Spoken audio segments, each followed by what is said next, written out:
నమస్తే, welcome to YoYo TV. So తెలంగాణలో Congress party అధికారంలోకి వచ్చి 6 గ్యారెంటీల అమల్లో భాగంగా ఇప్పటికే 2 గ్యారెంటీలు అమల్లోకి అయిపోయాయి. సో ప్రస్తుతం మనతో మాట్లాడడానికి కాంగ్రెస్ పార్టీ అధికార ప్రతినిధి లోకేష్ అన్న గారు అయితే ఉన్నారు. ఒకసారి మాట్లాడదాం, మరిన్ని విషయాలు తెలుసు. అన్న నమస్తే. నమస్తే. సో ఎట్లా ఉండబోతుందన్న మరి కాంగ్రెస్ పార్టీ అధికారంలో వచ్చి 6 గ్యారెంటీలు 2 ఆల్రెడీ అమల్లో అయిపోయినాయి. ఇప్పటికే విమర్శలు కూడా స్టార్ట్ అయినాయి ప్రతిపక్షాల నుండి. సో మరి దీన్ని ఎట్లా చూస్తారు? వాళ్ళకి ఇప్పుడు వాళ్ళు మాటలు నేర్చుకు పుల్లు, వాళ్ళు పని తక్కువ మాటలు ఎక్కువ. తెలంగాణ రాష్ట్రంలో 10 సంవత్సరాలకి మేము మొన్న బిట్టినాం, ఇంకా అమ్మాడుతున్నాం, అన్నప్రశ్న కాలేదు, చిన్నపిల్లలు మేము పాకులాడుతాం 10 సంవత్సరాలు అన్నారు.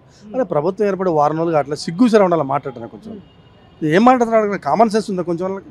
ప్రభుత్వం ఏర్పడి 10 రోజులు కావట్లేదు, నువ్వు 10 సంవత్సరాల పరిపాలన నీకు అప్పచెప్తే మొత్తం అప్పులు కోపలతోటి విపరీత అవినీతితోటి లక్షల కోట్ల రూపాయల దున్నపోతులకి తిని మెక్కి పందులు బలిసినట్టు బలిసి నువ్వు ఏ మినిస్టర్లో రివ్యూ చేసినా కానీ వేల కోట్లు లక్షల కోట్లు.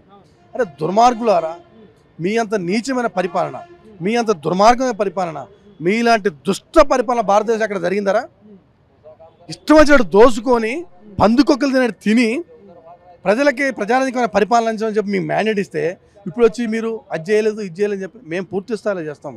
అవినీతి రహిత పరిపాలన అందిస్తాం. తాగుబోతులైన తెలంగాణ చూడటం మా లక్ష్యం. ప్రతి మహిళలో, ప్రతి సెల్ఫ్ హెల్ప్ గ్రూప్ యొక్క కళలో ఆనందం చూడటం, లక్షాధికారం చేయడం మా లక్ష్యం. ప్రతి పేదవాడింటూ చిరునవ్వులు పుంచడం మా లక్ష్యం.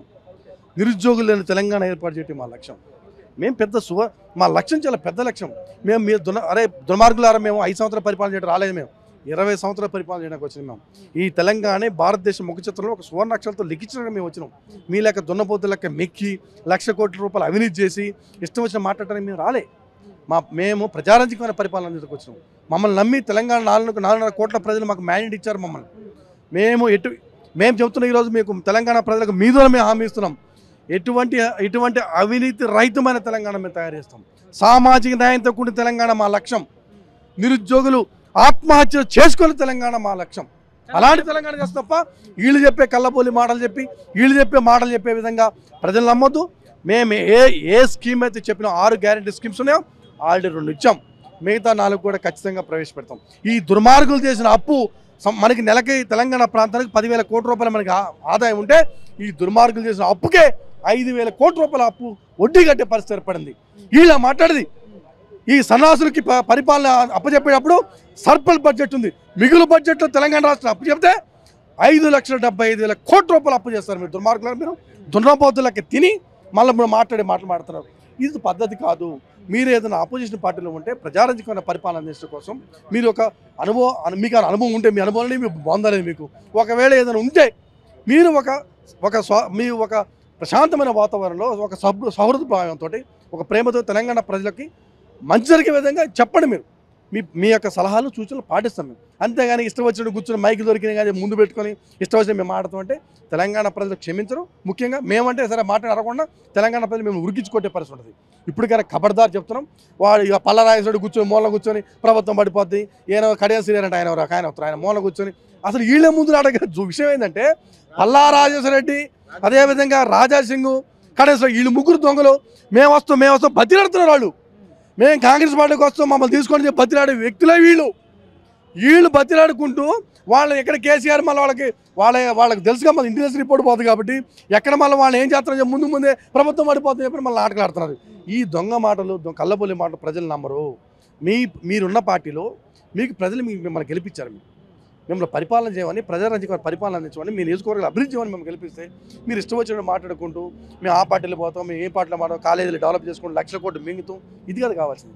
ప్రజాస్వామ్య వ్యవస్థలో ప్రజాబద్ధమైనట్టు పరిపాలన అందించడం కోసం ప్రజలకు మ్యాండేట్ ఇచ్చినప్పుడు ఆ మ్యాండేట్ అనుకూలంగా పరిపాలన చేయాలి తప్ప ఇష్టం వచ్చినట్టు కళ్ళబొల్లి మాటలు చెప్పి ఏదో మాటలు చెప్తే అది పద్ధతి కాదు. ఖచ్చితంగా తెలంగాణ ప్రాంతంలో అభివృద్ధి మా లక్ష్యం. పేదల్ని, ప్రతి పేదవాడి యొక్క కళలో ఆనందం చుట్టూ మా లక్ష్యం. ప్రతి పేదవాడి మొహంలో చిరునవ్వు చుట్టూ మా లక్ష్యం. కానీ ఇప్పుడు మీరు చెప్పినట్టు ఏదైతే ఇప్పుడు కేసీఆర్ గత 10 సంవత్సరాలు అప్పులు చేశారని అంటున్నారు. మరి ఏదైతే ఈ చేసిన అప్పుల్ని మరి కాంగ్రెస్ పార్టీ కూడా 6 గ్యారెంటీలు ఉచిత పథకాలు పెట్టింది. సో మరి దీన్ని ఎట్లా ఎదుర్కోగలుగుతుంది? ఖచ్చితంగా ఇప్పుడు మాకు సంపద సృష్టించడం తెలుసు. ఆ సృష్టించిన సంపదను ఏ విధంగా ఈ స్కీమ్స్కి ఎట్లా చేయాలని మా మంత్రులు మొత్తం ఇవాళ మా క్యాబినెట్ చూసుకుంటే దశాబ్దాల కాలం పరిపాలన అనుభవం ఉన్న వ్యక్తులు ఉన్నారు. దాదాపు ఒక్కొక్కరు 6 సార్లు 7 సార్లు ఎమ్మెల్యేలు గెలిచి 10-15 సంవత్సరాలు మంత్రులుగా చేసిన అనుభవం కలిగిన వ్యక్తులు, సుదీర్ఘ అనుభవం కలిగిన వ్యక్తులు, ఇంటలెక్చువల్ పొలిటీషియన్స్ మొత్తం మా రాజకీయ నాయకులు మొత్తం కూడా మా మంత్రులు ఒకసారి చూడండి, క్యాబినెట్ మొత్తం వాళ్ళంతా కూడా మంచి హై క్వాలిఫైడ్ అంటే పరిపాలనా సౌలభ్యం కలిగిన వ్యక్తులు, అదేవిధంగా పరిపాలనా సౌలభ్యంతో పాటుగా పరిపాలన అనుభవం కూడా ఉన్న వ్యక్తులు. ఈ బడ్జెట్ ఎంత, మన బడ్జెట్ అంతా, ఈ బడ్జెట్లో మనం ఎంతవరకు ఏ స్కీమ్స్కి ఎంతవరకు మనం ఖర్చు పెట్టగలుగుతాం అనేటువంటి ఒక పూర్తి సమగ్రమైనటువంటి ఒక ప్రతిపాదన మా దగ్గర ఉంది. మేము ఈ ప్రభుత్వం రాకమునిపే పూర్తి స్థాయి మాకు 6 నెలల కింద మేము ప్రభుత్వంలోకి వస్తున్నటువంటి విధానం ఉంది. కాబట్టి 6 గ్యారెంటీ స్కీమ్ మేము ఆషమాయిషిగా ఏదో పిచ్చిగా ఇట్లా మాట్లాడటం కాదు.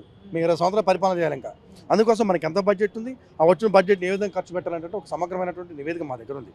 ఖచ్చితంగా మీరు ఒకసారి చూడండి. ఒకసారి తెలంగాణ ప్రాంతంలో ఒక హైదరాబాద్, గ్రేటర్ హైదరాబాద్ చూసుకుంటేనే 60,000 కోట్ల రూపాయల ఆదాయం ఒక హైదరాబాద్లో ఉన్నాయి. సంవత్సరానికి 60,000 కోట్ల రూపాయల ఆదాయం వస్తుంది. ఒక లిక్కర్ ద్వారా 40,000 కోట్ల రూపాయలు, అంటే 1,00,000 కోట్ల బడ్జెట్ ఓన్లీ దాని ద్వారా వస్తుంది. ఈ దుర్మార్గం దోచుకున్నారంట. నేను అనేది కరెక్ట్, మనకు వచ్చిన ఆదాయాన్ని కరెక్ట్ వాటిని అవినీతి చేయకుండా, మనం తినకుండా ప్రజలకు కరెక్ట్ స్కీమ్స్ ద్వారా ఈ 6 స్కీమ్లు అనేది పెద్ద పనే కాదండి అసలుకి. ఇది చాలా చిన్న అంశం. ఇది ఇంకా ఇవి కాకుండా ఈ 6 గ్యారెంటీస్ కాకుండా ఇంకా 16 గ్యారెంటీలు మనం చేయొచ్చు అవినీతి చేయకుండా ఉంటే. అందుకోసం ఏమంటారంటే మనం వచ్చిన డబ్బుని, ఆ డబ్బుని ప్రజారంజకమైనటువంటి ప్రజలకు ఉపయోగకరమైన పథకాలు ప్రవేశపెడుతూ అవినీతి రహితంగా ఆ డబ్బుని మనం తినకుండా ఖచ్చితంగా ప్రజలకు అందిస్తే ఈ 6 కాదు ఇంకా 16 పెట్టచ్చు అనేది నా అభిప్రాయం. Thank you. Thank you.